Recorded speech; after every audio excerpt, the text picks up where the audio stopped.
We're on. Yo. I'd like to welcome everybody back to another episode of the StepBrothers podcast. It's your host with the most, Kris Minor, a.k.a. Dino Spumoni, extra cheese and pepperoni, a.k.a. Talk to Me Nice, a.k.a. Young Wikipedia, a.k.a. Young Kris Kringle, the gift that keeps on giving. A lot of Yeah, a.k.a. If the day ever comes... No, I'm going to say that one. For when the day comes.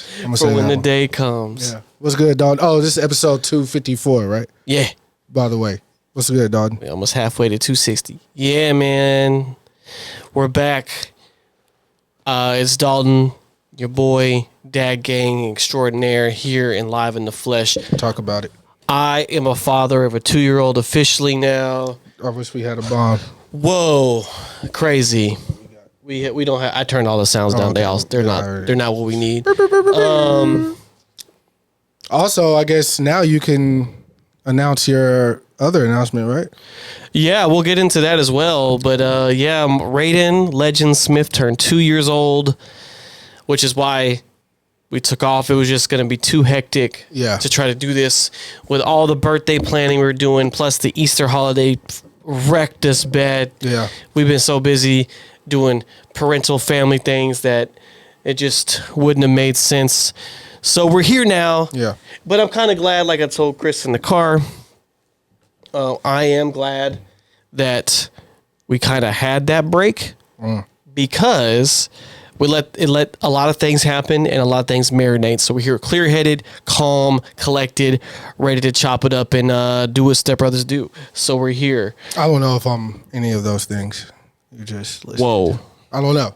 We'll see. Once we get down the rabbit hole, though. There's a lot of things that happen. We could do like a little rapid fire thing. So my mother's birthday was on the 29th. We had her birthday party the weekend prior to Raiden's.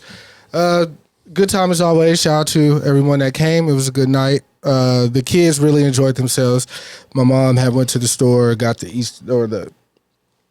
the shit to dye the eggs with and all that.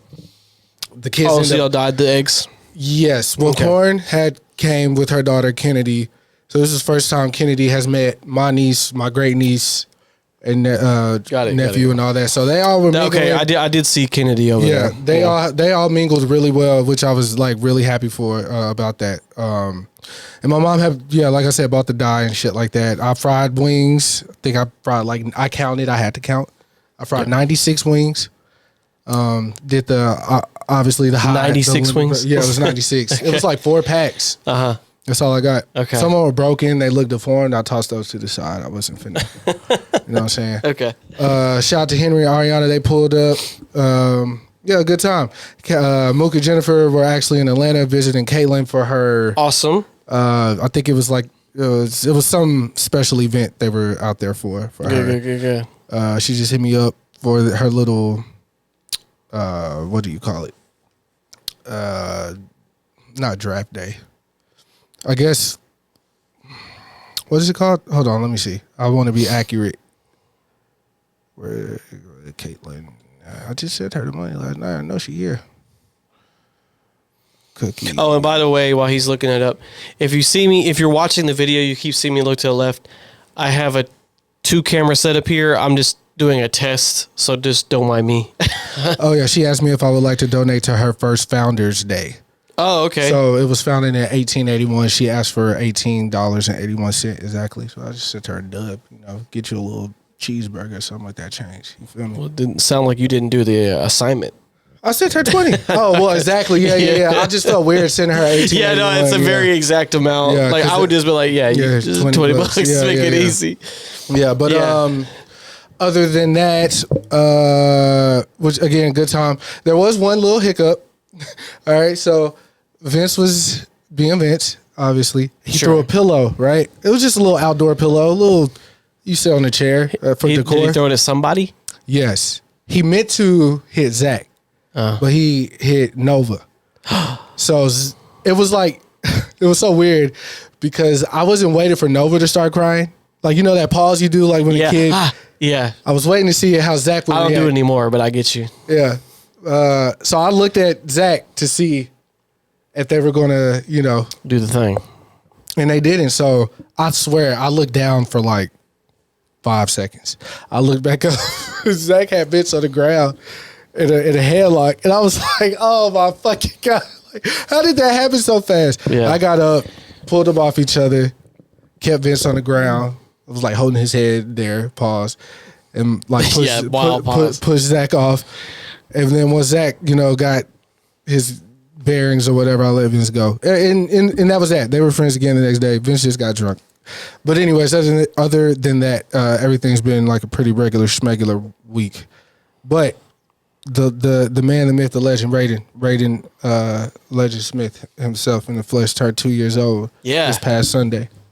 Which is Jennifer's birthday as well. So happy birthday to Jennifer as well. And Amanda's boyfriend. So a lot of people are born that on day. The 7th of April, right? 4/7. Yeah. So I mean, we had a lot of fun. He definitely did a lot better this year, obviously, than last year.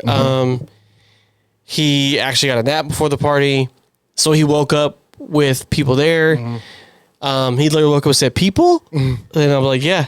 And it's go time. He was excited. He was really excited to see everybody. Like he was very hyper. He's very interactive with everybody.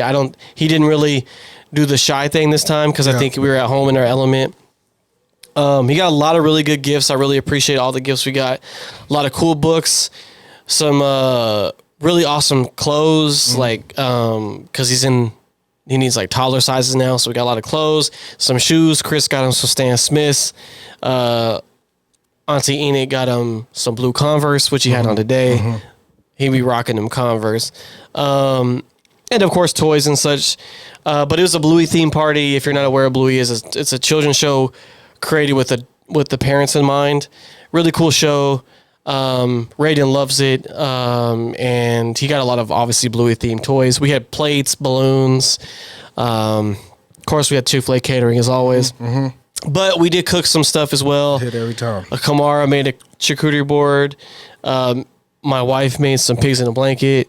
And then me and my wife the night before baked some like cake pops and stuff. They weren't very pretty, but they tasted good. So, so it was cool. I mean, everybody pretty much I invited showed up.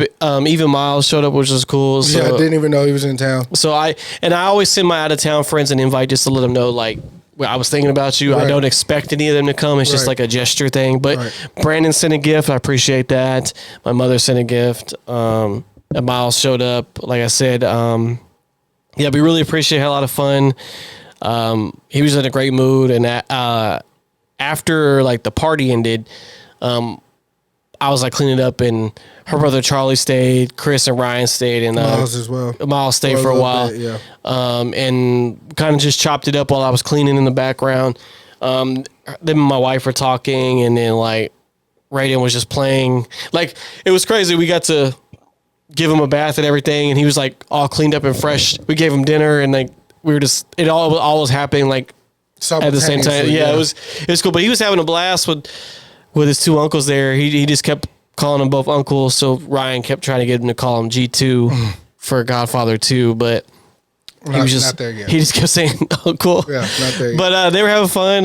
It was great. And yes, my wife gave me the go ahead to officially say that we are pregnant. We are having another child. It is officially another boy. My wife was confident it was going to be a girl because she's having a way harder time with this pregnancy. It has been really hard not to talk about it because my wife has been going through it. But slipped up twice on here. Yeah, I edited one out, and then one was like kind of like a breeze through. But I told your. Do I call her your wife or do I call her by her name? Just call her name. Okay, I told you because you were like my wife. I didn't know what to call her. Well, it's weird to call her Shelby. I guess, because like, yeah. I feel you. I told Shelby because I'm kind of aware with what she's dealing with, not like 100%. But I was like, man, this baby better come out looking like Prince, man. You know what I'm saying? Like off the rip. Raiden's a beautiful boy, off the rip. But like, I don't know if she was dealing with the same type of things this time around. No, so Raiden's pregnancy was pretty smooth sailing until the end. But the only thing my wife had, like the weird quirks that she had with that pregnancy was that she craved peanut butter jelly sandwiches, and then she was eating a lot of apples, and then she had the smell aversions pretty much the whole time, which if anything smelled too strong, she would lose her appetite or get nauseous. So I had to like kind of stop cooking. I had to cook before she got there. Yeah. So she didn't smell it. She have any weird cravings this time? She's had barely any appetite this time. That's the problem.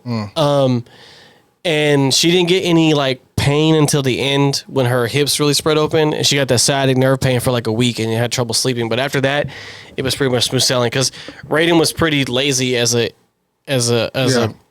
in the belly. He was like always.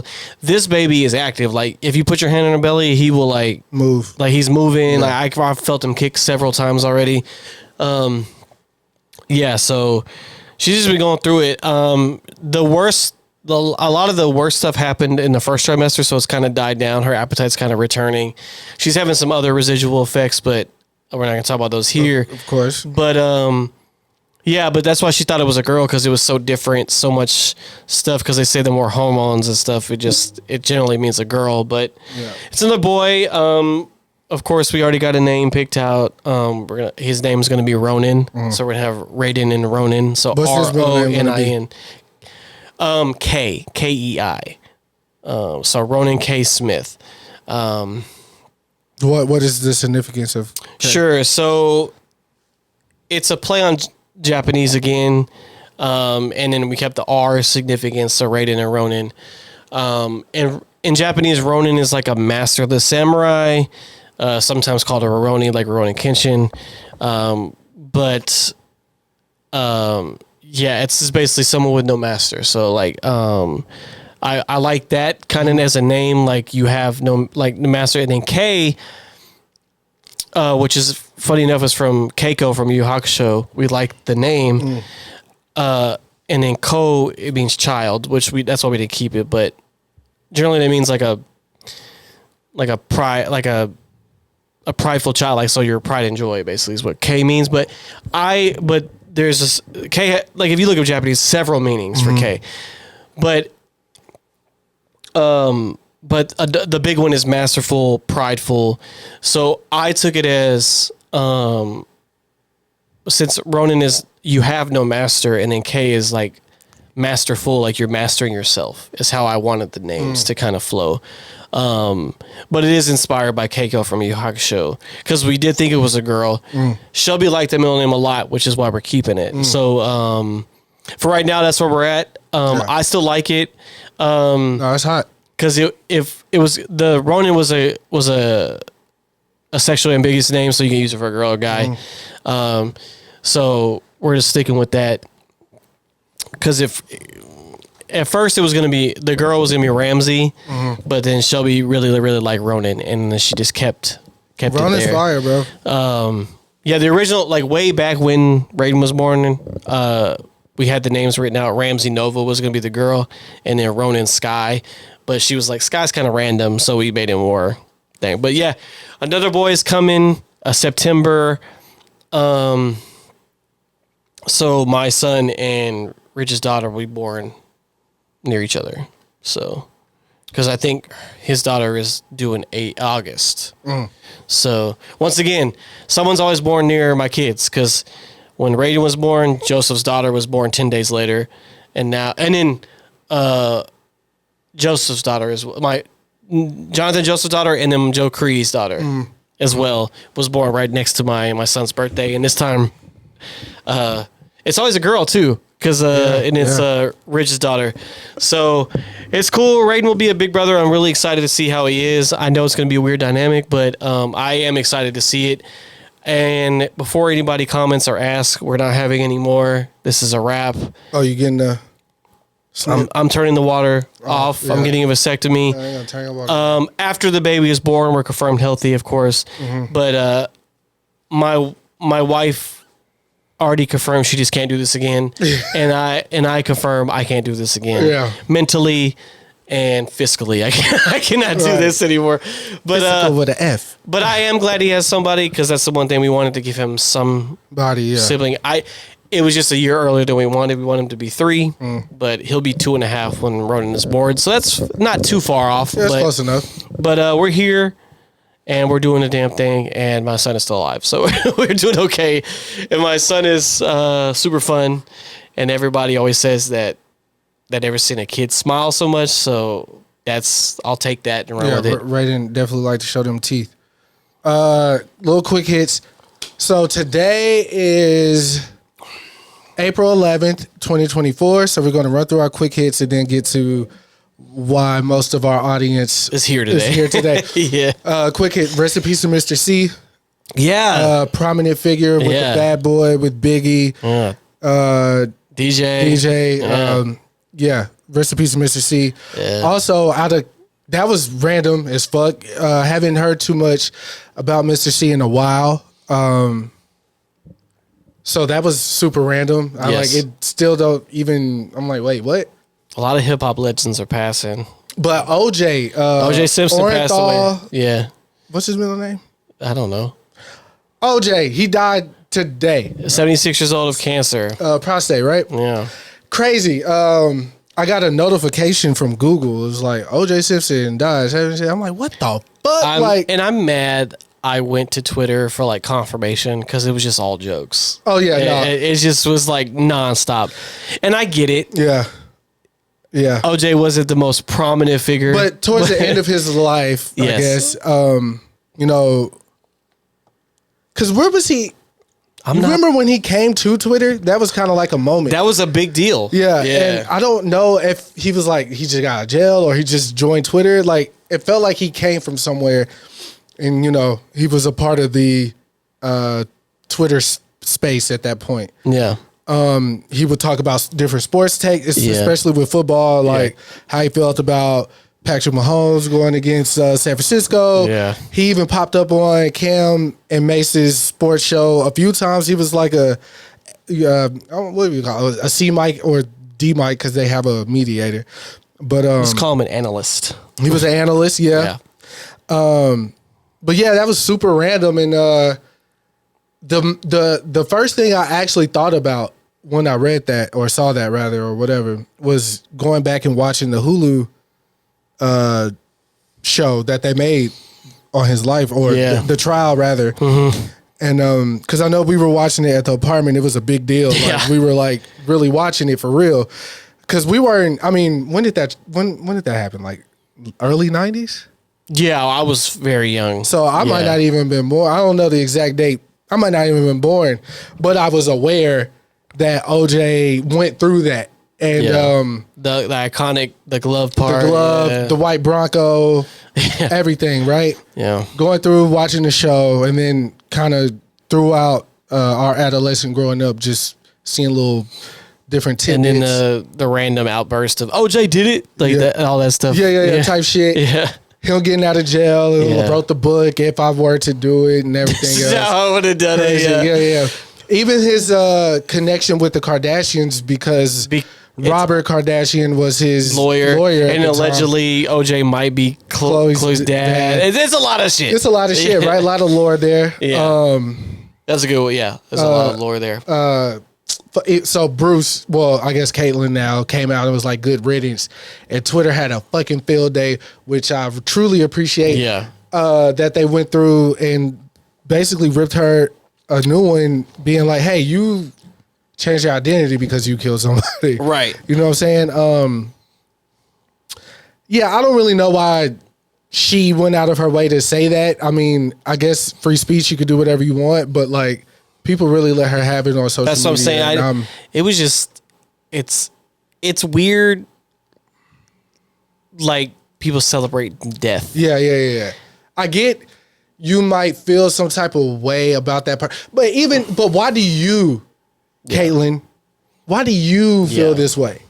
Like you married the woman of the person who helped get him off. So do you feel like, are you going to say good riddance when she died? Like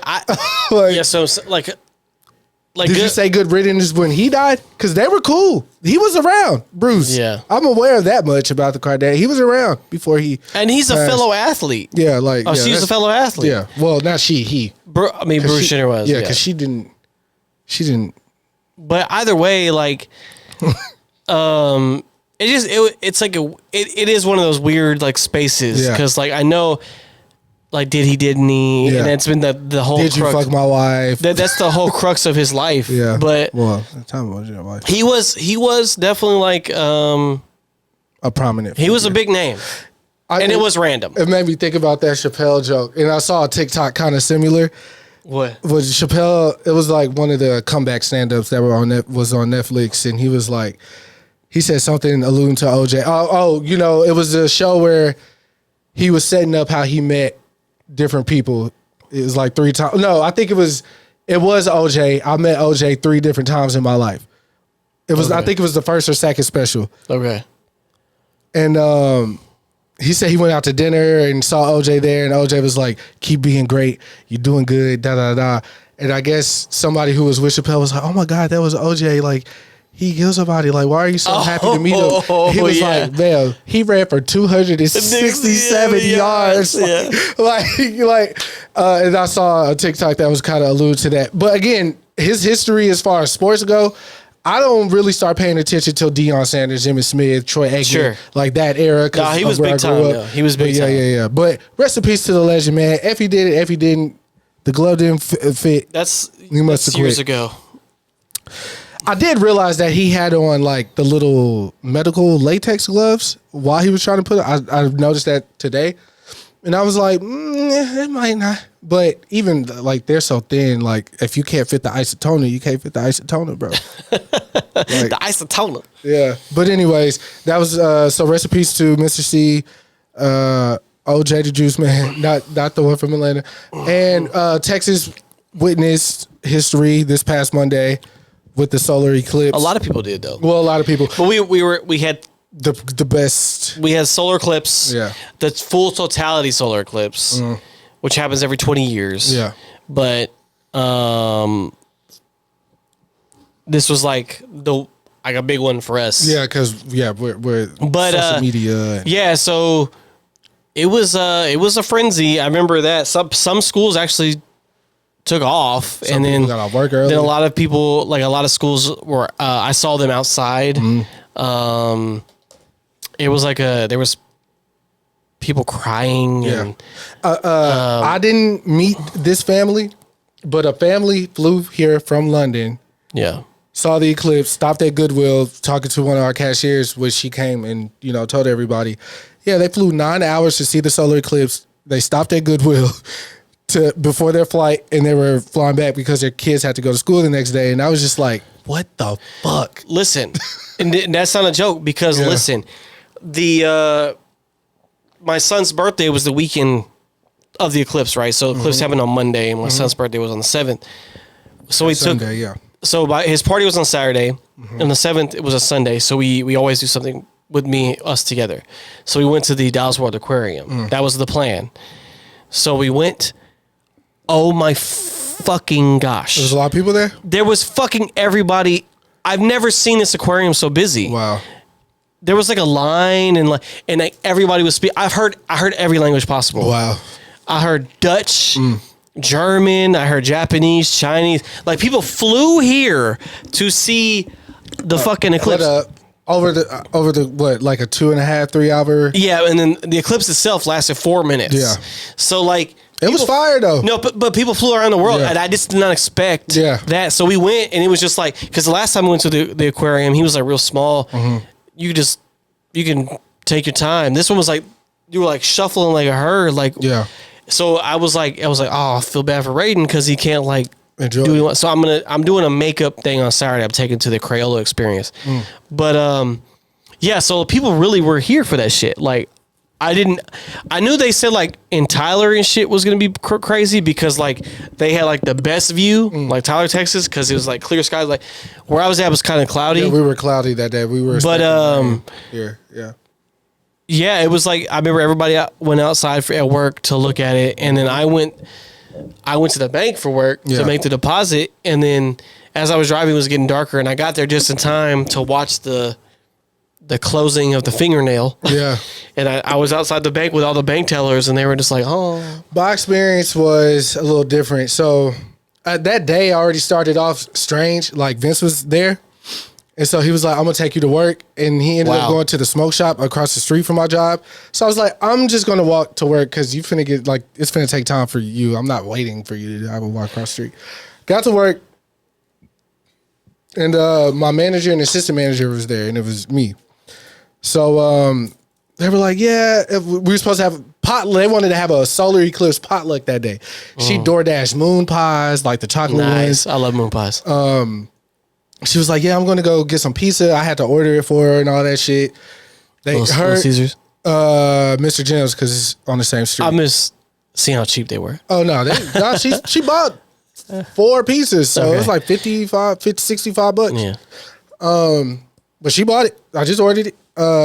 They both left to go get the pizza. So I was running the store. Not too much going on because, traffic wasn't coming to Goodwill.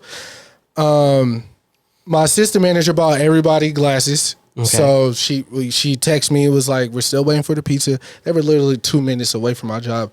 So she texted me. It was like, we're still waiting. Give everybody their glasses. It's about to start. Gave everybody their glasses. Ariel went to 7-Eleven. Her man's family owns a particular 7-Eleven, or a couple rather. So he always like hook us up, give us free shit, whatever. Okay. So she left, and my other coworker, she went to go chill with her mom for lunch. I was like, man, y'all say this shit special. Everybody leaving. Everybody came back right on time. They all went outside. Then I felt bad as a I guess leader or whatever, because both my managers were enjoying it as well.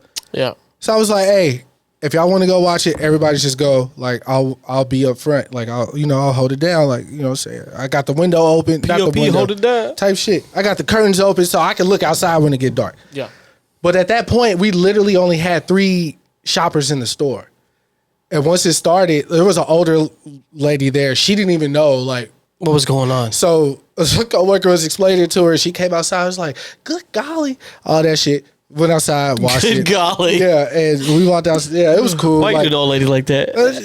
She was old. And so it was cool seeing, like, because across the street from me, you got a nail salon, a Subway. Everybody was outside, right? So everybody was, like, their little groups. Yeah, everybody was outside looking. Yeah. The garbage truck pulled over while it was happening. As soon as the light started shining. Yeah, it did say people to pull over when they were driving. Yeah, so they got back on the road. So it was a moment. It was dope. My coworkers got some really dope pictures. Did you get any powers? I did. Okay. I got the power of negativity. Seems pretty. That's a pretty shitty power. Yeah. So everything just turns to negative for you now. Yeah. Okay. So it really just heightened my senses of negativity. if you're asking for anything, hate. Yeah. Type shit. I told my co, I was like, yo, I love to hate. Like I told her, I was like, I'm a hater, bro. I hate a lot of shit. You are a hater. But I own that. That's who I am.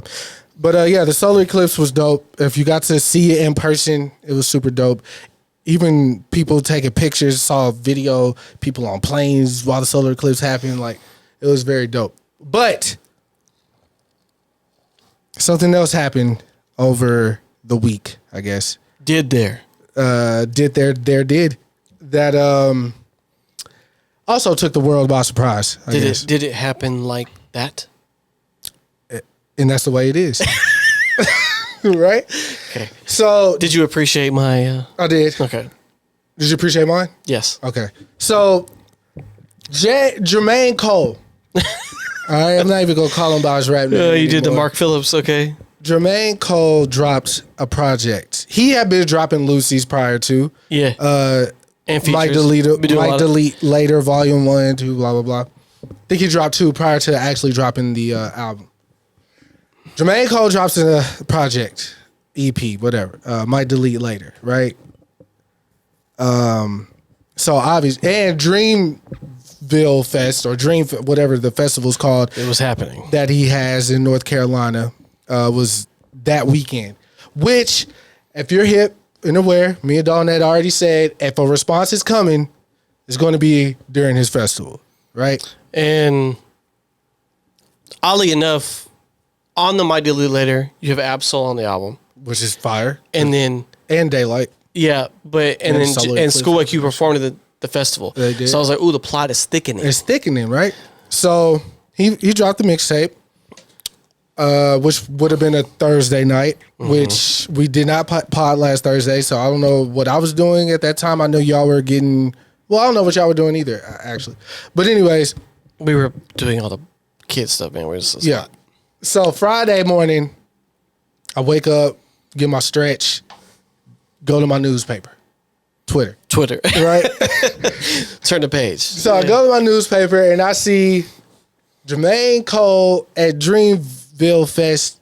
It's like pandemonium. Yeah, he's apologized for the record, which on the album is called 7 Minute Drill, which is a military term for something that they do, soldiers do. Yeah. They have to complete a 7 minute drill, right? Okay. And Jermaine's 7 minute drill is for him to write a rap in 7 minutes. The beat was produced by T Minus, which is Drake's old producer, which is now J. Cole's producer. Oddly enough, that's another story for another day. Really? T Minus did an interview. I really enjoyed T Minus beats. They were fun, right? Like it was creativity. You going off on a tangent, but it's important. Okay. T Minus stopped making beats. Drake mentioned this on Weston Roads on Views. Mm-hmm. He said something that alluded to back when T Minus was making beats because he had stopped. I was always intrigued by like, how do you stop? Like he had that same type of fun. Yeah.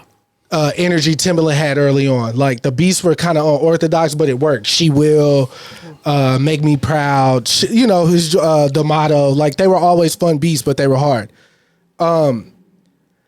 So T Minus had did an interview some years later about like, he like went and found God. He was like a spiritual awakening, so to speak. He probably made so much money so fast. His life changed. A lot of different things went on. He needed to get correct with himself. Yeah. The one record I know for sure that T Minus produced for Drake since then was on the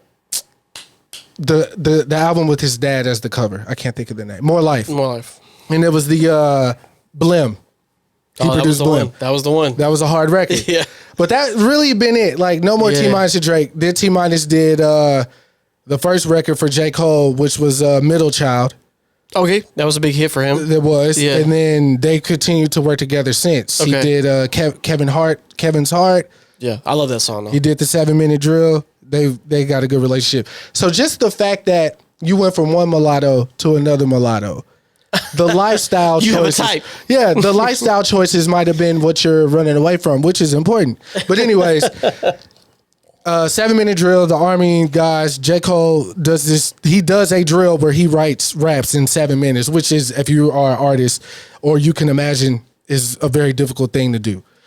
So on the 7 minute drill, he addresses the Kendrick Lamar Like That verse, right? Sort of. Sort of.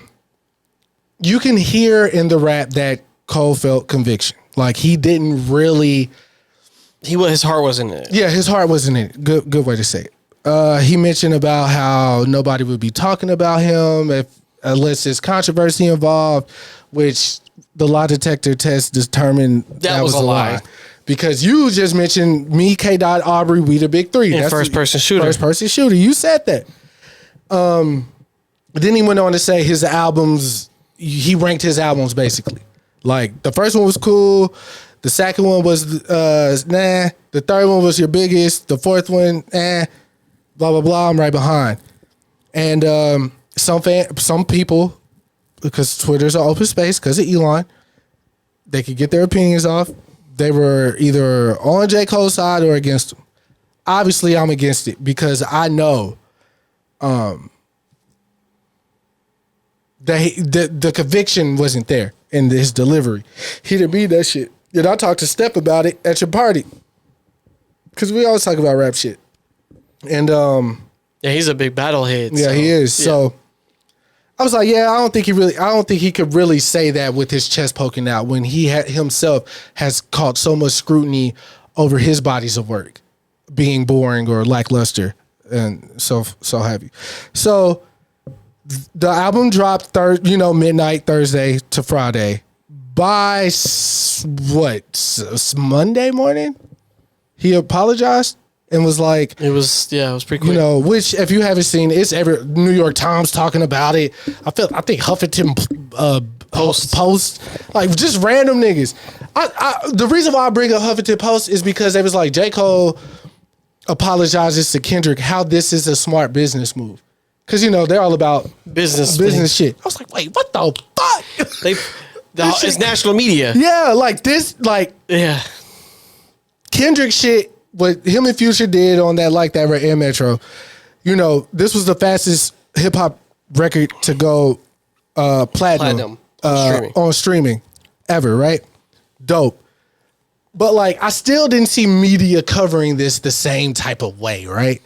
Like, for Huffington Post to be like, yeah, this is a business move. What the fuck is happening to the game that I love? So they got Huffington Post. Yeah, that's crazy. So a whole lot of discourse took place. J. Cole can never call himself the best. Which I told Dawn on the way here. It was ugly. It was bad. That's not what I'm here to do today. Sure. Because you could go to any other podcast or media personality to get the J. Cole. Yeah, let's go listen to Joe Budden for 3 hours. Yeah, whack for doing what he did. He took care of that. Right. Here's where I stand. Sit.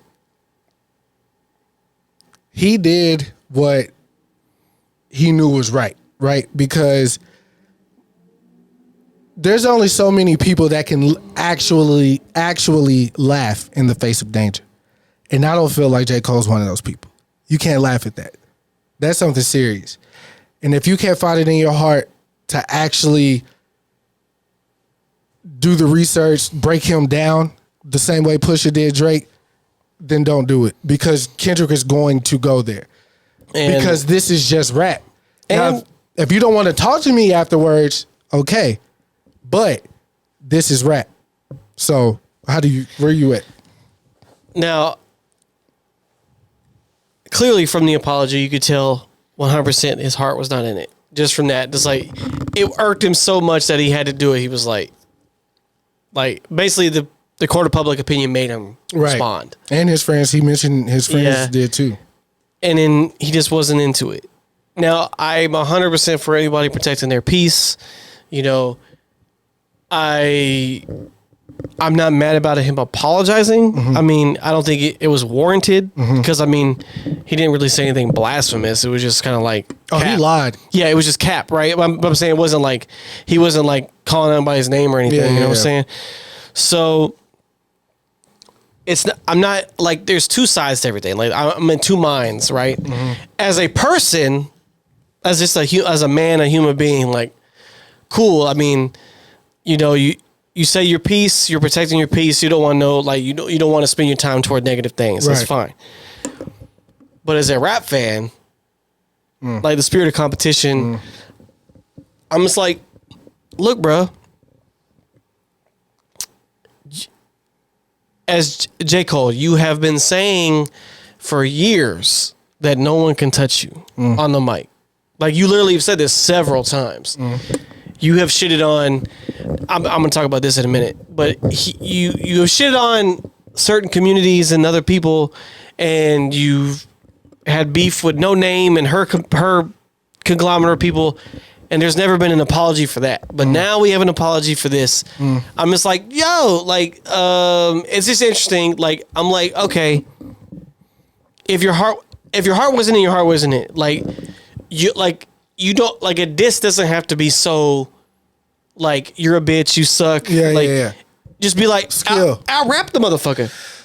So the No Name thing is interesting because I don't like her as a person. I know that. But I will say this, an apology for that exchange, I don't feel like that was warranted because she came at him. No, I understand. And all he asked was fill me in then. If I'm incorrect, you seem to be more astute about shit like this. Fill me in. She was like, nigga, go read a book. So, no, I'm not apologizing for me asking for information when you were the one who criticized me. The reason I bring that up, Chris, is because that's a can of worms that opened for him after this all happened. Yeah. Oh, damn. That's cool. Kris just spilled the Sprite. I didn't spill nothing. You had to be this shit. I didn't shake it up and hand it to you. I didn't shake it up either. All right. But we here. Keep going. I'll go grab a napkin in a second. But no, I'm saying that is the can of worms that opened like inadvertently through all of this, right? Because what I'm saying is if you're not aware of like Kendrick's body of work or like lyrics and things like that, there are the gay community and specifically he does say a lot of like, you could say anti-gay things. What was that? Cole? And it opened up a can of worms like, hey, like you apologize to him, but you don't apologize to us. Right. Thing. And I'm saying, so the No Name fans did the same thing. They're like, where was our apology like a couple of years ago? And I'm just saying, so like, I don't think it did what he thought it was going to do. It opened up a whole different can of worms. Yeah. On some aspects. But like I said, as a person, I understand. I'm willing to give him bail on that though, because he actually knows Kendrick. Like sure. They probably held each other's kids. Look, or some I'm shit. not offended by it. Yeah. There are people that are literally upset. Yeah. Like pissed. And as you told me in the car, like the fandom is just so crazy now. Yeah.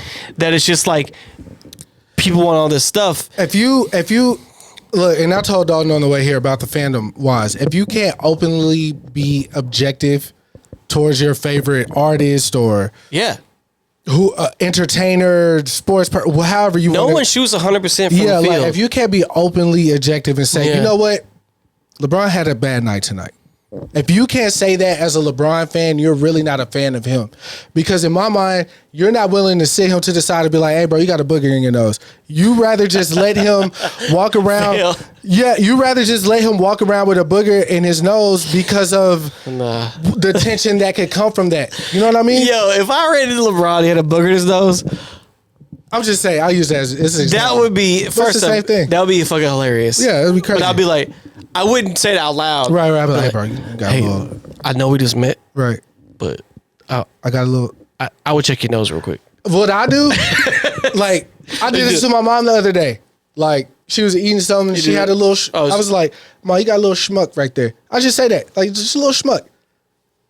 Told Ariel, I was like, Ariel, you got a little schmuck in it. She was like, here, blah blah, you know.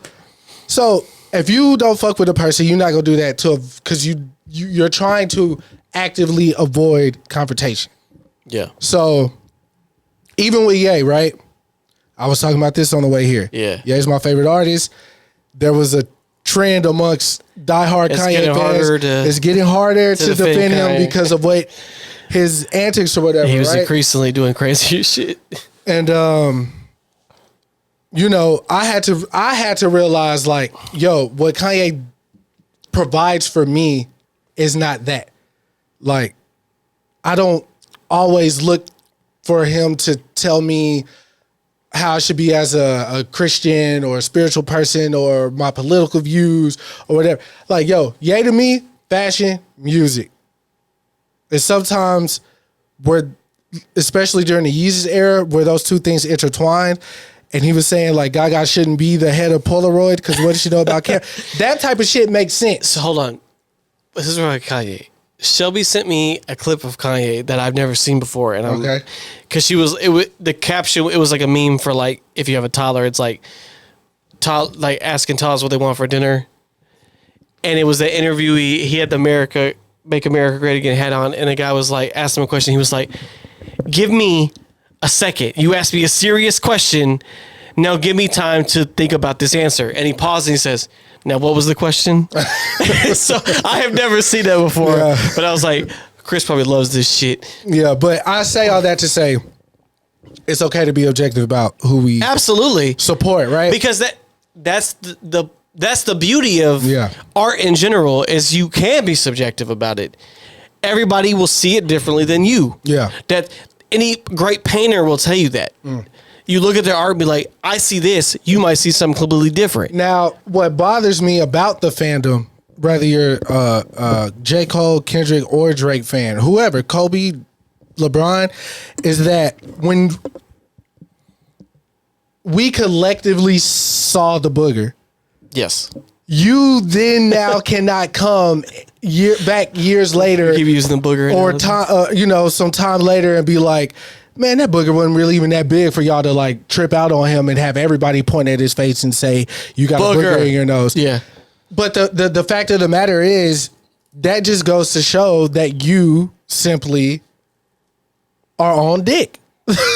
Like, that's all that there is to it. Like, you're just on dick. Like, I like Drake just as much as the next guy, but Pusha spanked him. And it wasn't from a lyrical standpoint. He held a mirror up and said, look at yourself. Tactile. Look at me, king. You know what I'm saying? Look at me. But not look at me, look at the mirror, right? But it was tactile. All Kendrick said, which should have...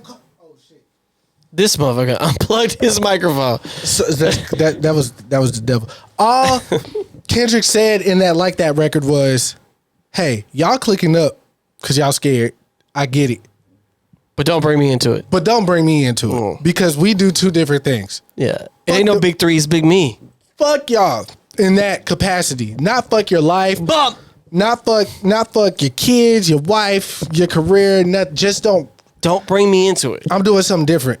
I got a fucking puppet. I learned how to stick my hand up a puppet's ass and make it talk for my fucking tour.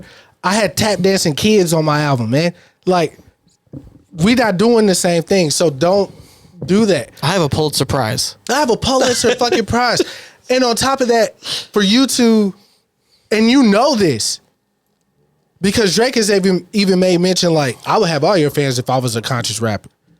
That's just how big I am. If I went conscious, I would have all your fans, Kendrick. He said that on the record, 100 with Game. So it's like, you're aware of what he does, and he doesn't do what you do, but he's showed that he could. Yeah. He did the Bad Blood remix, even though you don't fuck with Taylor. I really like that record. Even him and Baby Keem kind of poking fun at his dance album. It's like using his flow for that Hillbillies record. I could do that. I made Humble. I was on A$AP Rocky's single fucking Problems. Even though it's kind of outside of my, regular wheelhouse. I can do that, bro.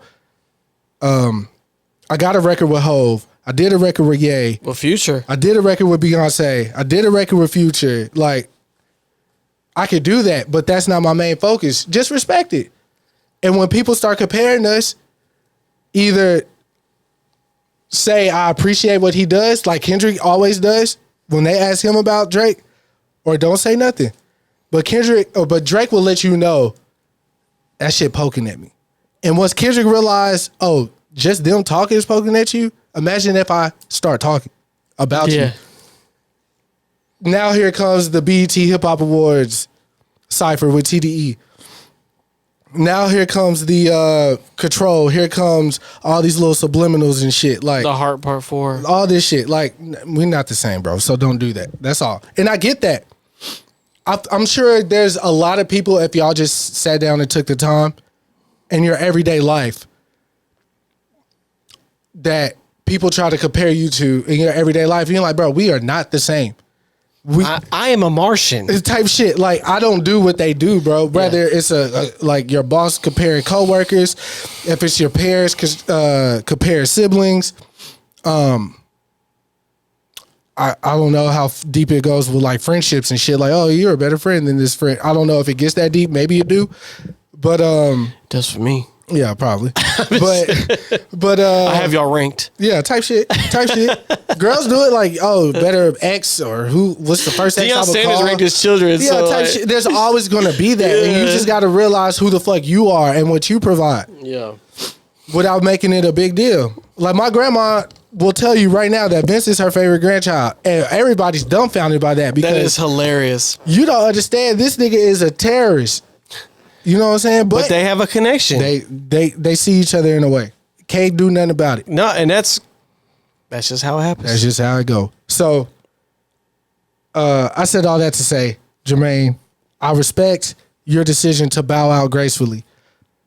But if my only question to him is, since he's a big fan of rap, hip hop, if you were in the crowd in the height of Hov and Nas beef, It don't matter if it was Nas show or a Hov show. And before they decided publicly they were going to reconcile, they went on stage and it said, hey man, that Nas record or that Hov record really, let me bow out. You as a hip hop fan at the age you were when you would have been there to witness that, how would you feel? You would have been dumbfounded. You would have been upset. Yeah. Because you've expressed how much rap hip hop means to you. Yeah. If it was there was another, like if 50 and Ja, because a lot of regular casuals don't know that Cole moved to New York to try to get a deal. The first person he ran into is fucking Tony Yayo. Yeah. Right? So there's a universe out there where Cole signed to G Unit. 50 Cent called J. Cole. Yeah, he was like, because of the shit. Yeah. There's a universe out there where Nicki signs to G Unit. Yeah, before absolutely. Going to Young Money. Absolutely. Well, before going to Gucci, then Young Money. There's that world too. So it's like, you as a fan, Jermaine, doing what you did, how would you have felt in that moment? I'm not talking about 38, 7, 6-year-old Jermaine who's an adult and got responsibilities, a wife and kids or kid or how, I'm talking about the fan in you. So don't spin this narrative that's happening online in your defense when if you were a fan it's hard to be a fan when you're in it, right? But like when you're a fan and Nas and Ho did that, you feel the same way, bro. So just let it, the internet go internet. Let that be. Let it be. Yeah, the thing is, I don't think this is gonna bother him. Like honestly, like in the grand scheme, I don't think this is gonna bother him because he's not really into that like side of things. I do just wish, like the rap fan in me just wishes they would just do a back and forth song, call it a day, and let it just be what it is. I don't think Kendrick and Drake are ever gonna be at that level. Kendrick and Drake just don't mix. It's fine. Yeah. And that's okay. We don't all have to be friends out here. Yeah. You know what I'm saying? Like, they don't have to be friends. And then Drake is clearly offended by this. Oh, yeah. Because he has been going through it. He's been making social media posts. Yeah. He fucked the motherfuckers on at this concert. Not another nigga alive can fuck with me. Yeah. He was going off. So, and look, it is what it is. Like, Drake has to know he can't rap better than Kendrick. I don't think about what Hov said on that Keys record. Like, in real life, I'm like Hov. In real life, I'm like Goals. In real life, you like me? In real life, I'm like, no. Like, nigga, what? Yeah. My swag different.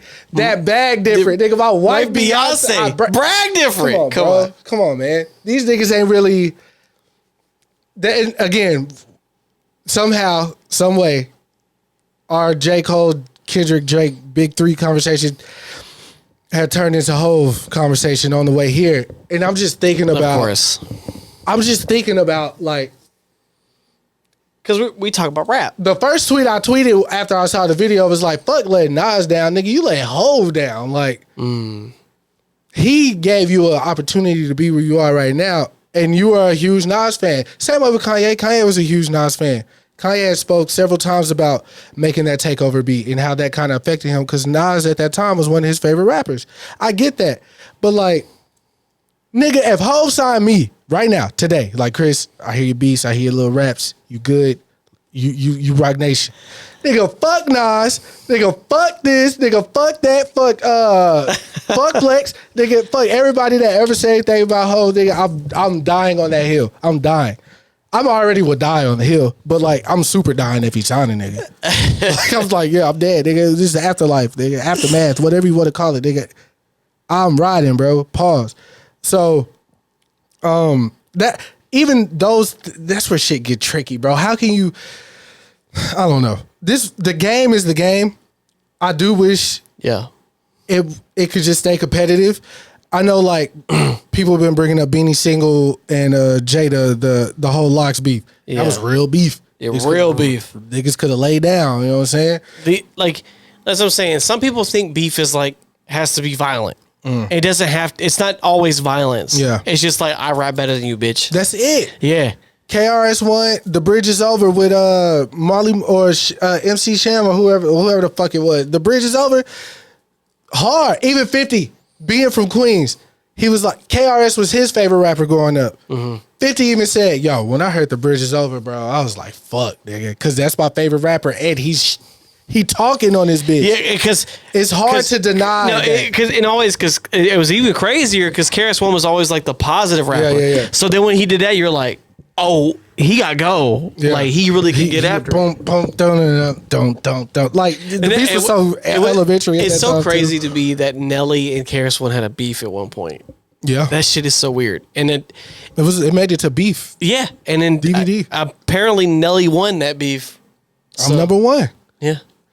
And KRS-One admitted it, but he was like, therein lies the problem. You got the glitz and the glam, so of course it's going to look like that. But it ain't that. We're not going to act like Nelly ain't got to go, though. No, Nelly. We Nelly people up here. Yeah, so Nelly got to go for sure. But yeah, man. I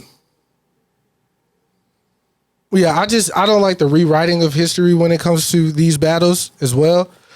I guess because there's a small portion of fans that feel like because this drill rap came on the scene and that's all that is dissing dissing ops or whatever, and people have ended up dying behind some of these songs.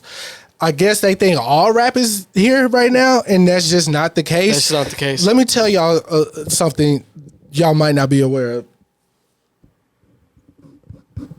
Nelly Furtado, however you say her name. I know that ass is Furtado. I'll tell you that. She thick as fuck, nigga. But Nelly Furtado and Fergie had real beef. Pop star beef. Do you think they were about to shoot each other? No. Like, no, right? They might have said some words backstage, but Timbaland had beef with Scott Storch. Yeah. Nothing going on there. And even though I'll cap for this white man the same way I do for Dawn, Justin Timberlake had beef with Prince. So what did they do? They didn't go fight, try to pull up on niggas' trailers and no shit like that. They made a record. I never would have fought Prince. Like physical? Yeah, no.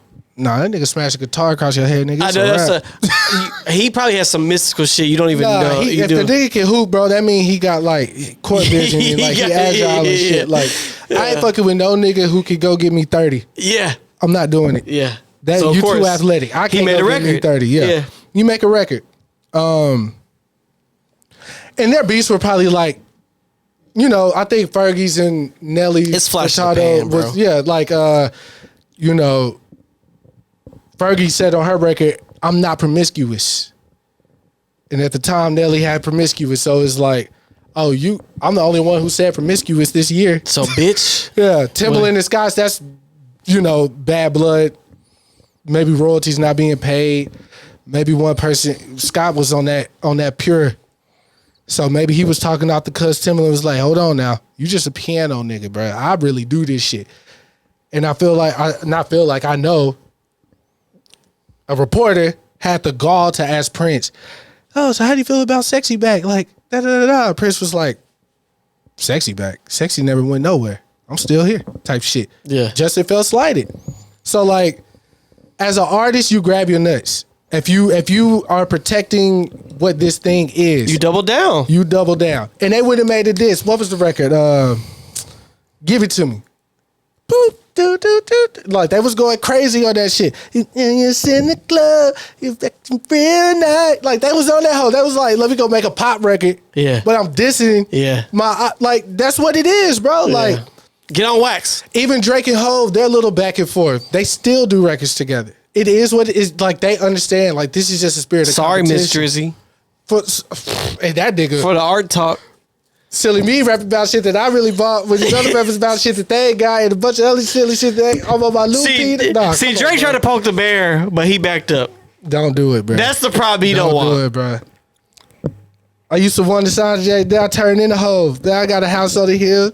Ye pull is nice, but I was just big of a. Hey, they be talking, but only certain people can talk that talk. Yeah. That's what it is, really. At the end of the day, the thing is, like, especially now, we can fact check all this shit. Type shit. So that's what makes it even crazier when you, like Pusha T did.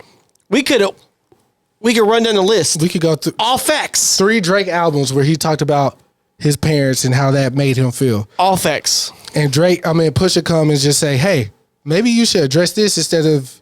And be a fucking father. Yeah, worry about me selling how much drugs I sold. What about your dad? What about your mom? Like, but I get why Drake was like angry, because it's like, nigga, don't talk about my mom. You know what I'm saying? Yeah, like, or my homie who's dying. Type shit. Like, I want to fight. I want to see blood. But he doesn't want to see blood. Nah. Pusha T would say. Nah. And okay, let's address some of these narratives right quick that I've been seeing on Twitter. They keep saying Drake is battle tested. He's battle tested. Battle tested. That's what they say. Okay. I'll give him the edge. He beat Common. I give him that edge. Because Common got emotional. Yeah. Drake kept it calm, cool, stay scheming. Because when you get emotional, that means you already lost. So Common lost that one. Who was next? But I will, as I said before, I would have battled over Serena as well. Yeah. Come on now. She Snickers barred there. And then Chris Brown. I don't care about a light skin off, bro. I think Chris won that one though. Really? Yeah. As far as the physicality, I know they're throwing bottles at each other in the club and shit. Chris is too crazy. He would have beat the brakes off Drake. And I'm not even a Chris Brown guy, but sure. Okay, so after Chris, it was Cudi, right? They had their little back and forth. Another one. Cudi is easy beef. Yeah. What is Cudi going? Yeah. You fucking with the wrong one. Kanye and Drake's beef, again, what I said on our last podcast, that's real estate.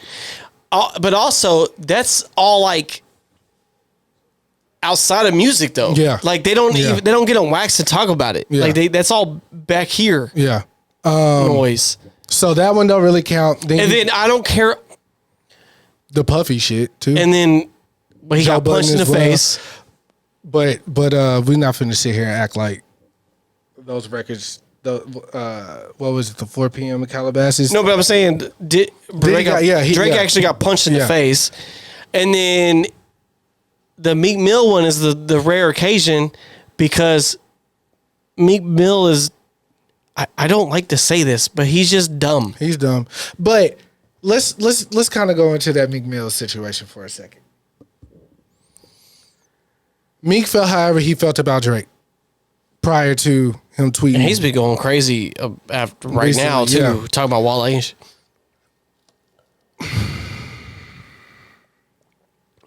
Say it, bro. I don't know if a beef was warranted behind what Meek did though. Because Chris, really what the beef was is you exposed me, so now I gotta embarrass you. Partially, and then also Nicki. Yeah. You gotta understand, at that time, that was... And Nicki was choosing up.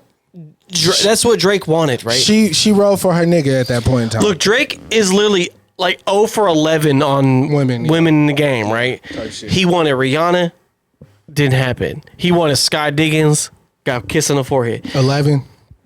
Yeah, don't... I'll just play. Don't even start with that shit. Well, SZA, they apparently were a thing. Apparently. Also, she's too good for him. Georgia Smith as well. That was a thing. That would have pissed you off. No, Georgia, I don't care. No, that would have pissed you off, though. Of what? If her and Drake were a thing. I mean... Georgia fine, bro. Thick, slim, it don't matter. I'll knock that shit. I think it was really, it was like words that were said, and then the Nicki thing just exemplified it. Because he was like, how dare you act like your girl ain't the biggest woman artist on the planet right now. Yeah. And that's why he was so easy target on that shit. Like, it was target practice. Yeah. I will concede that Back to Back is an amazing diss record. Mm-hmm. Like, we never had a diss record that was like a #1 hit single for no reason. Like Charged Up, Back to Back, and Summer 16. Looking for Revenge. Bro, he had haymakers on Meek Mill, bro. Yeah. Meek Mill was... But I still think that's more of... He's punching below his weight class, though. That... He punched below his weight class. I still feel like that was more... That wasn't a real big... Which is why Meek they made was up. mad that on that record, on his second album, I forget it now, but that was the biggest record on his album with the one with Drake. Oh, the comeback Whenever Friends Again? No, the one before the beef. Amen. Because before that, they didn't have any... It was the one on the red cover. Drake or Meek's album? Drake. It was a Meek's album. Oh, Rico. Yeah, but that was the best song on there. Yeah, it was. And he was mad that people were one of the best. But he was acting. But people were like really. But Drake killed that shit though. But it came out that verse was penned by Quentin. But that was Meek Mill's skin in the game was just that. Yeah. But it was too late, bro. DJ Drama sent him the references though. It ain't a world tour. It's your girls tour. I mean, it's hard, but nothing. The only stain that has now, like I said, like you said, battle tested is a fucking crazy word. That's what they said. No, that's what I'm saying. And I said that to say because really was battle rapping before. Because that's like the only reason I said it. Because the Meek Mill is the only time we've seen him like really go crazy. Was the Meek Mill, because everything else, like the Common one was just kind of like, what was Common gonna do after that? This man's like 600 years old. Like this man's like been in the game. He ain't gonna go back and forth with you like that. Common's not a battle rapper. Yeah. Common is a spiritual. Yeah, he's a rapper's rapper. Common did make one of the best rap albums of all time. That's a fact. But he's not like that. So, but he did say your name though. He did. So here we are with this Future Kendrick situation, and again, I feel like most of it's real estate. God, Future is so fucking smart, bro. Future don't get. This is my issue with Future. Your issue with Future, like himself, yeah, or like his catalog in particular has more misses than hits for me. Sure, yeah. But that's the nature of what he does, though. When he's at that type of trajectory, though. Yeah, you said he's in the top 4 conversation. Yeah, and now I mean the big 4 conversation. Right? Yeah, he's fourth for me when he's because look when you're the reason that is by design, though, Chris, because that type of music that he makes, it's not for rap's sake, right? He is a hit maker, right? Yeah. He has a certain vibe and so if he puts out an album of 17 songs, if you get like 6 bangers in that trajectory, that's a good percentage, right? Yeah.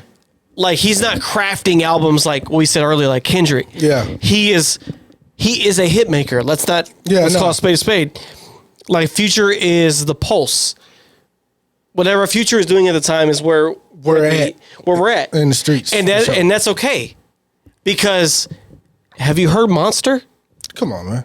Beast Mode, 56 Nights, Dirty Sprite. He is the pulse, and he worked for it because I've told this story numerous times. I've seen him get booed on stage to where he's at now. Yeah, and it was a Kendrick show, Kendrick and Mobb Deep. Yeah, like that's what I mean. Like he speaks for the side that wants that shit, right?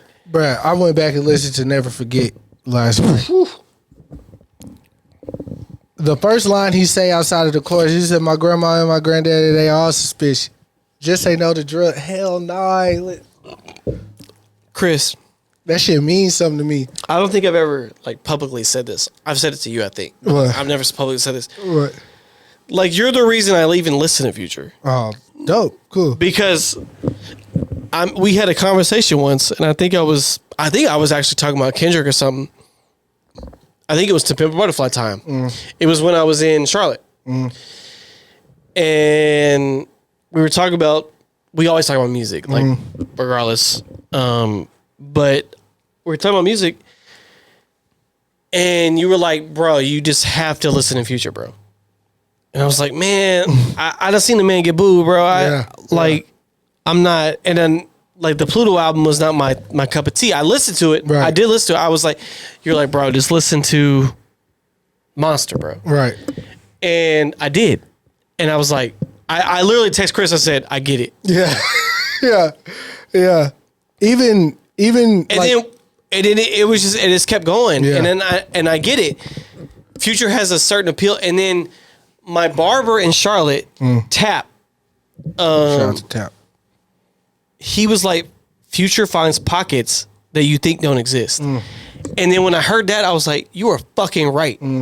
You were like literally fucking right. Like, cause the way he like, I never would have like experienced that type of, and I've always been a fan after that, but you were the reason I actually even like dove into the. I appreciate that. Let me tell you a quick story. I'm in my room and Zach is in there with me. And he's on my laptop doing something. I'm just crazy story. laying in my bed. I don't know what he's doing. But we just had YouTube music going and it was just cycling through whatever. Yeah. And Zaytoven had put out an album. This was right like the year after we left the apartment. Zaytoven put out an album. So, you know, a bunch of rappers doing a bunch of shit. And then this record comes up we never heard by Future and Zaytoven. I ain't even finna lie to y'all. Morilla is what it's called. Is it on any project? It's on Zaytoven's album. It's on Zaytoven's album. Okay. I don't know if it's like Zaytoven in Future or Zaytoven did like a DJ Khaled-esque type album. Okay. But it's called Morilla. Did it hit your soul? We did not say one word for that whole song. Did you sit up? No, we both just stayed doing what we were doing. It was froze. But we were not talking. The song go off. Still quiet. And then I say to Zach, hey, bro, that shit was hard. I was like, what the fuck? Zach was like, nigga, what? Yeah. We ran that whole back. Ran it back. And we was like, this is different. It was different because, look, I'm not the biggest fan of Zaytoven. I've never been, just being honest from a production standpoint. He said that plenty of times, yep. He's more like, he got the sides, but he ain't got the meat to a dish, like a full course He's a meal. little piano motherfucker. Yeah, it feels empty a lot of the times, and I don't get, whatever. It's all keys. Right. It's all keys. And yeah. Yeah. But that record, what Future did on that record, like even his cadence. We're listening to the car, by the way. He was like, yeah, I know I'll be listening, y'all. Oh, got it. Like how he was just doing the whole song though. Mm-hmm. It was like, but it's not just the fact that he could do the melody and the cadence. He actually, this nigga said, "Shorty's on perk. This a drug addict date." That touched my soul. I was like, wait, what? This thing, what? I was like, he always gonna say something you would never think to say. Yeah. And it's like soul fire. I feel like rappers from Memphis and Atlanta, as far as niggas go, like it's like they gonna say the coolest shit, like Jay-Z level cool. Look, and I just do want to give like Future his flowers, because like people don't talk about his like rap ability enough, because you're hearing the melodics and the beat and like what's happening.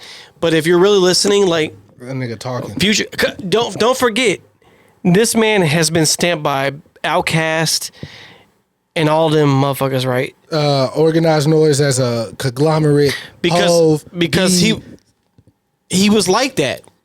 I mean, he changed like the way he delivered it, but he's still rapping like a motherfucker. Yeah, it's just like 2 Chainz, bro. Yeah, like people, if you really sit there and like listen to 2 Chainz, 2 Chainz has got that shit. The hardest line 2 Chainz has ever said on the record was no lie.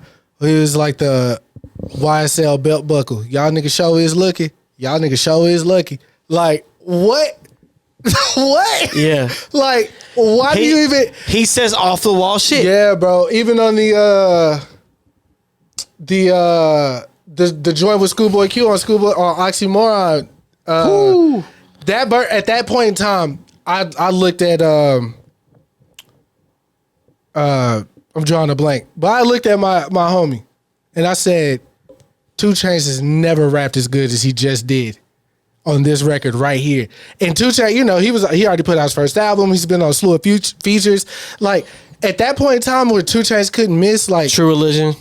He couldn't miss. Like, even if it's not like a crazy-ass bar, I went back and listened to Dope Peddler the other day. Oh, man. The nigga was just like, see what these bitches looking like. Stick it in, I'll crook it like Louis V by Kryptonite. Take your wife and I give her back. Like, give her this and I give her that. Like, even your favorite line, like...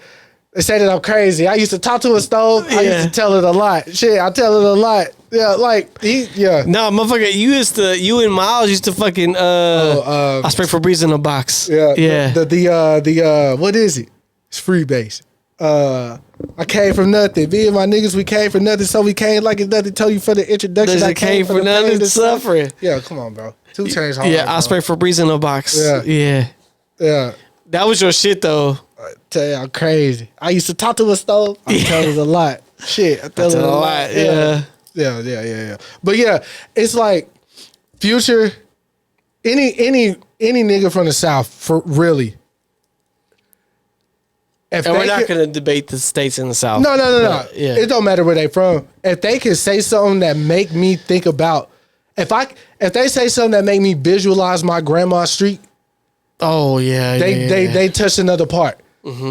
I'm 6 hours away, but you just said something, and you're not even from there. But it's just a cultural thing that we all go through, like having the same China growing up, or all of us having the McDonald's Disney plates and shit, like when blankets, type shit. When it's something like that, and I know you not from where they from, where I'm from, and you can resonate with me, and I can visualize it. I don't care what they say about you, bro. You touched my soul. Yeah, you tapped in. Yeah, like that's crazy, bro. It's like we talked about the last episode with Ryan. Like that's what Jeezy did. Because the South, I don't know if we like the South has ever been that united, like with a person behind like, somebody like that. Yeah, the Jeezy was like we were here. The reason why I was like that though, is because of BMF.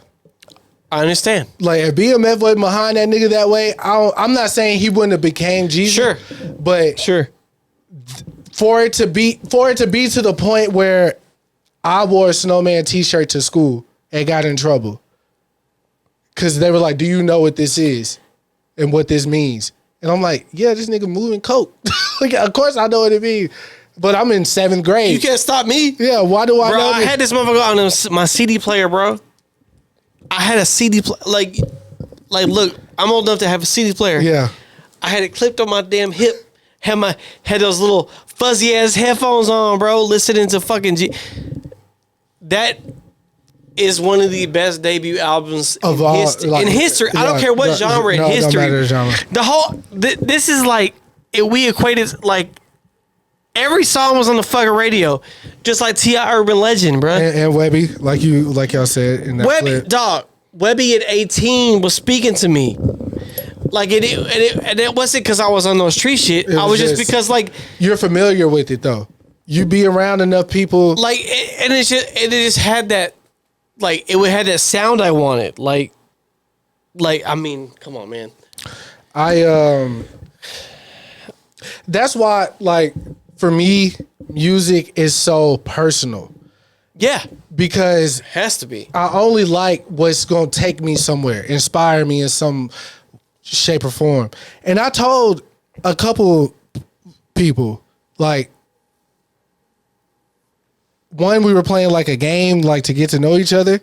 Oh, icebreaker. Type shit like that. Mm-hmm. And I was like, I told her straight up, I was like, I really don't like it when you send me music. Like Spotify links and shit like that. Sure. And she couldn't fathom that because our music taste is similar, but like I got to come into it on my own. And you sending it to me makes me feel like now I'm trying to kind of figure out why you sent it to me instead of me coming to it. So like, I'll give you the perfect example. When I discovered Ain't It Fun by Paramore. Oh, yeah. I was in. Like, I was like, have y'all heard this shit? They was like, bro, this shit came out like 2006. Where the fuck you been, bro? I'm like, this is the greatest song ever written. When it came out, and I was like, this shit crazy, bro. And I was, they were blah blah blah, but it touched me in that way. With that kind of thing, that's why I never understood like the music shaming. Like, I've been on this shit. Yeah. Well, bro, you should want people to find this shit because this shit's great, and we're going to feed your artist pockets to keep them. Yeah, like, look, that's just how some shit works. Like, as human beings, we only have so much time and capacity to listen to certain things. Right.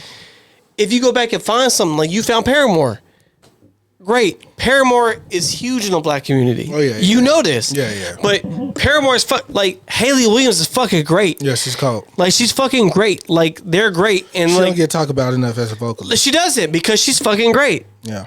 And I remember when they announced they're making new music, people like fucking freaked out. That's beautiful. That is what's crazy about music in general. Like I remember when that's literally how me and Chaz connected in the first place. Like, he saw me have an iPod. I had my headphones in. He was like, "What are you listening to?" I said, "Kanye." He said, "No, you're not." I handed him my iPod. He scrolled through my shit. He saw how much shit I had on there. He's like, "Bro, you tapped in." Yeah. Because that was what I used to do. I used to digitally crate dig, as they would say. Like I would literally crate dig. I used to sell bootleg CDs at school. I would get mixtapes and bootlegging before they came out, like, officially. Lost art. And that's what I used to do. That's how that was my school hustle. Like, you know how you middle school you sell fruit roll-ups and shit. Like, that was my thing. I sold CDs. Yeah. But that is like kind of like the thing, like, that's why the era me and Kris are from is like we discover shit. That's what he's talking about. So much shit. That's what he's talking about. Like, if you send him a link, like, why he's like, you gotta, like, we like finding stuff. And I most of the time I don't. I'll play it because, like, when they send, Apple does this too. Apple Music. Excuse me. But Spotify, you can play like the first 5 seconds in the message. You just press. I don't do Spotify. Excuse me. They do it with Apple too. If they send you the song link, you can just press play and it'll play like the first couple seconds of the song. No, Apple Music, you can play the whole song in the text from the message. Yeah. Oh, well, I didn't know that. But yeah, I'm like, okay, yeah, this is cool, whatever. But like, yeah, I don't like being sent. Another reason why I was like, what mood am I in? Like, what song are you sending me? And is this gonna make me better, worse, indifferent? Like, I don't like that shit. So I told him, and I was like, it's nothing against y'all. I know y'all know how much I care about music, and y'all just trying to put me on. But like, let me come to it. Like, even when I found out about Disclosure. It was through a woman. She was playing it, or she put me up on game type shit, and I was like, oh yeah, this nigga's hard. Or even I'm trying to think of like when I was like Baby Rose. I think I came across her on my own, and I just so happened to meet somebody who heard of her. She's very good. Very, like, she does not look how she sounds at all. No, at all. Yeah. But yeah, there's a ton of artists like similar interests. A woman just so happens to be playing it, but for me to introduce it into my space like that, I don't do that. It was great. We're gonna get in on some music talk, but since you like kind of got me to listen in Future, is there anybody I got you to listen to that you're like, yeah, this shit was tight? Because I know my wife and things. I've got her to listen to people that she fucks with. I will say this. You got me to listen to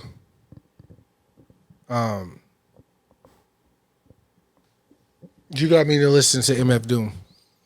Oh, nice. Okay. 100%. Sure. And on my journey of going through MF Doom's albums, just listening to like what he was rapping on definitely inspired me to like think outside of the box. But that was probably, you were always playing Doom, and I might not have known who it was at the time. Sure, yeah. Because you was always playing that accordion record, even like Chrysler days. I feel like you were listening to that. I had the CD. Yeah, I used to throw CDs in there all the time. But I might not have known who it was or cared enough to know. But around the time the pandemic started is when I think it just went to another level for me. And I was like, let me actually, because I was like going on walks and shit more. You study, yeah. Listening. Because like that super beat, even what he did with that, like, you know, he took the salt and pepper drums, chopped it up, put it on the Anita Baker joint. And I was just like, I forgot that you could do that because I hadn't took two different samples and combined it. But even though the album predates when I started getting into making beats or whatever, seriously. Food, yeah. Yeah, like shit like that. So I would definitely say Doom. I would also say Black Star because of the Common Respiration. Yeah, but I only listen to that in this song's not because of you, but you started it because of that. Somebody asked like, "What's the greatest rap verse?" Period. On Twitter, and someone said it's got to be this, and it was Mos Def's verse from Thief, the Thief in the Night record. Mm-hmm. And then I heard the beat, and I was like, "Oh, this sound like this was a month ago." Mm-hmm. I was like, "Oh, this sounds like some shit I can get behind," because I ain't go through the album. I just found that song, the Respiration, added it. Yeah, because I remember when I played it, you like, this song's hard as fuck. Yeah, Common Snap, the beat hard. Shout out to who made that? Hot Tech, I think. Yeah, it's good you left. But that the Thief in the Night record is fucking everything about it. I even like Kweli's verse on there, and I'm not the biggest Kweli fan ever. Yeah. But Mos Def went off. 88 Keys made that beat. I didn't know he made that beat. Yeah. To know who 88 Keys is from the Death of Adam album on, to realize how pivotal he was in Kanye's career, then to go back and find out he made that, then to find out that nobody could find the sample that he actually sampled, like the lore behind that record on The Thief in the Night. That album is crazy though. Yeah, but Black Star. I haven't listened to a full Mos Def album ever in my life. Let me be honest.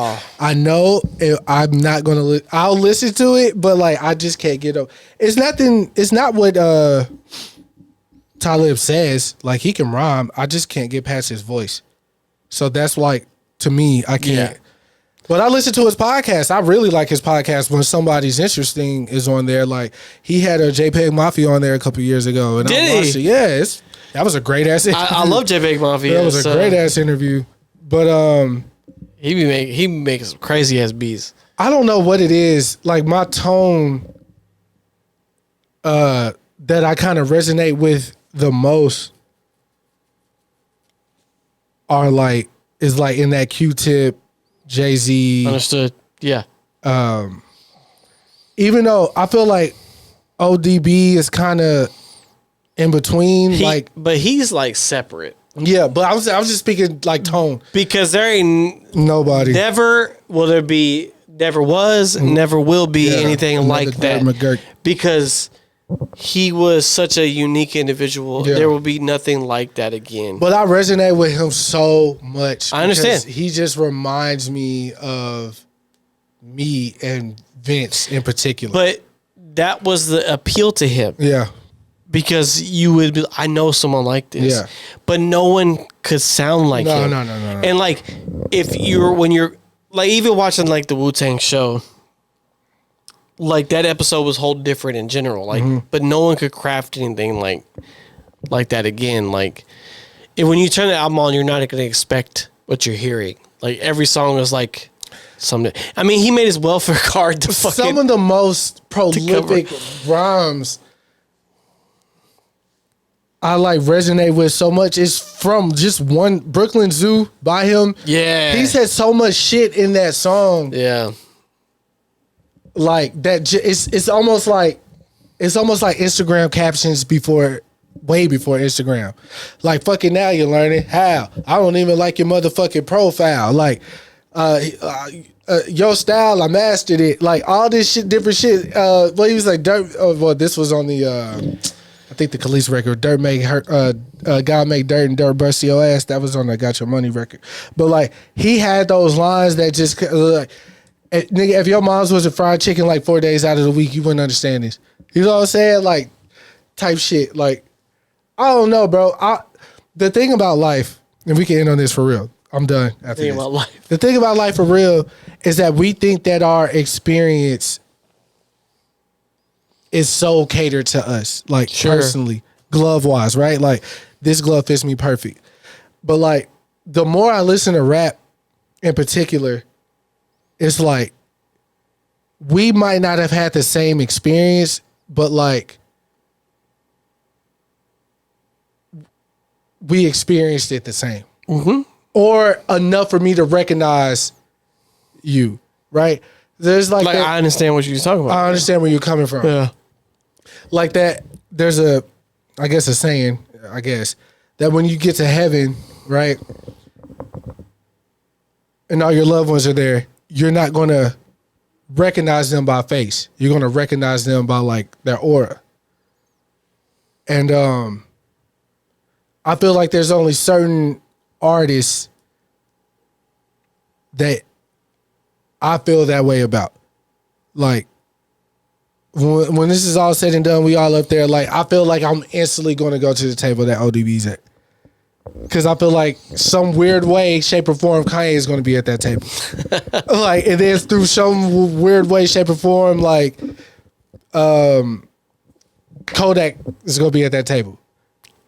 He gonna be at that. Well, I feel like he's gonna be at that table too. But it's just experience. I can't really. That's just how I feel. Like, but that's just like some, on some lunch shit. Like, but yeah, I feel that way about certain artists. Like, it's just a shared experience. You got to know somebody really, really well to know why this is good. Like, if you don't get it off the cusp, then, it's not for you, and that's okay. But it don't suck by any metric, whoever's doing what. But I'm done. I ain't got nothing else to say. Any last words? I mean, as we've kind of delved into here, like, it's cool we kind of get back to the essence. This was always primarily a music podcast in general, but especially with us too. But culture in general. But music is really the common denominator. And like the one thing where we can all like conversate on, because we all can, it's a universal language. Like you got people in Brazil, Japan, Beijing, whatever. Chinese niggas love 50 Cent. Love him. My Lyft driver was playing Wanksta and the Out of Control remix, an 8-minute drive. I was like, Asians do fuck with 50. That's crazy. But it's a universal language. Like Hispanic people fuck with Travis Scott. It's a universal language. Yeah. Because we all have that feeling, and it might be something, like you said, that we can relate to. Like anything Southern, we know that sound. Like, we get it. Yeah. If you're in New York, you know that sound, you get it. If you're on the West Coast, you know that sound, you get it. That's what I'm saying. Like, that's what makes music great, and then hip hop great in general, because we do, not the beef per se, but the regionality of it is kind of a thing, because like we all sound different in different regions for a reason. And that's what makes hip hop cool, because like country just sounds like country music, but like hip hop, except for Beyonce's album, yeah, which is great, by the way. But like when you go to these different cities, everybody has their own sound, and we like that. Yeah. We're like, what does it sound like over here? And that's what's cool about it. But at the end of the day, it's a language that we all can understand. And it's definitely thing that brought a lot of people together. And regardless of like how you feel about the J. Cole, Kendrick, Drake thing, like even that we're talking about it is important. Yeah. Because that's how big that is. And like like as they put the numbers up, hip hop was the biggest genre last year as well. Yeah. Like I don't care what any fan tries to tell you, like it is the biggest genre. It's gonna continue to be that. It is the pulse of where everything, like pop music stems off hip hop now. Yeah. Like everything stems off this. Even hip hop records have bass in it now. Yeah, because of the commentary. Right. We're gonna get every aspect from sexuality to religion to politics. Because everything is in rap. Yeah. Right? 100%. Because it is a primarily like lyrical based format. Yep. You're gonna get all these things, and there really is an avenue for all this stuff. Like you got club music, radio music, you got personal music, you have all of it in hip hop because that's what it's for now, especially now, and it's still like a young thing that's still evolving. 50 years old, and I still appreciate where it's going, what it's done, and I don't want anybody to try to take away from that. And I do like the spirit of competition still. Like that's great. I want you to all feel like you got go. You know what I'm saying? But to me, like I personally know great rappers. Like I know them. Like if you're not rapping better than Brandon or Vic or Tev, like what can you really tell me? Like even Kush, like Kush is rapping his ass off.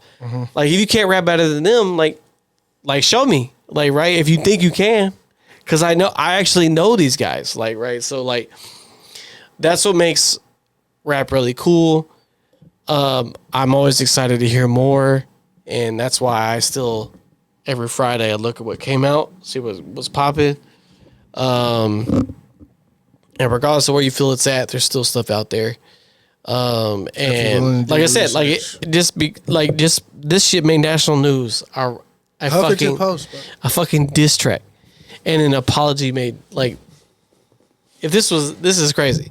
Like, but Huffington Post. I'm as glad I'm as glad it's here. But yeah, we're back. We should be back to regular schedule programming until further notice, but we're here trying to get some more stuff going. Oh, the studio we recorded at Hello Studios is having a network event on April 20th, which is for us next Saturday, but if you listen to this episode on Monday, it's on Saturday. It's here. It's free. I'll put the link in the description. You can RSVP.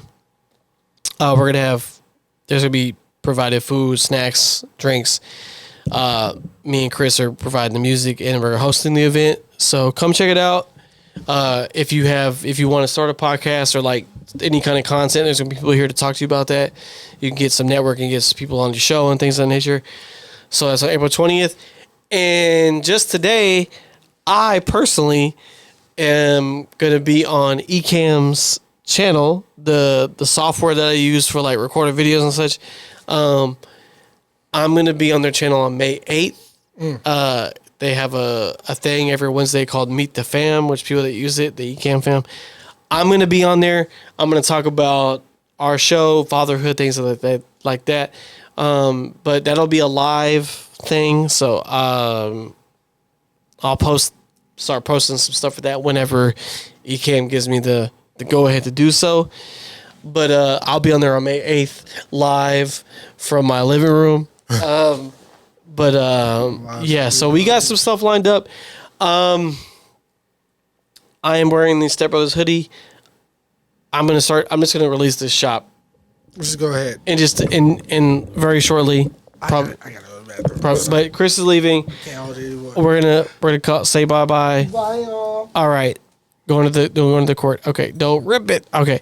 But that's it from us. We'll see y'all next week. And do.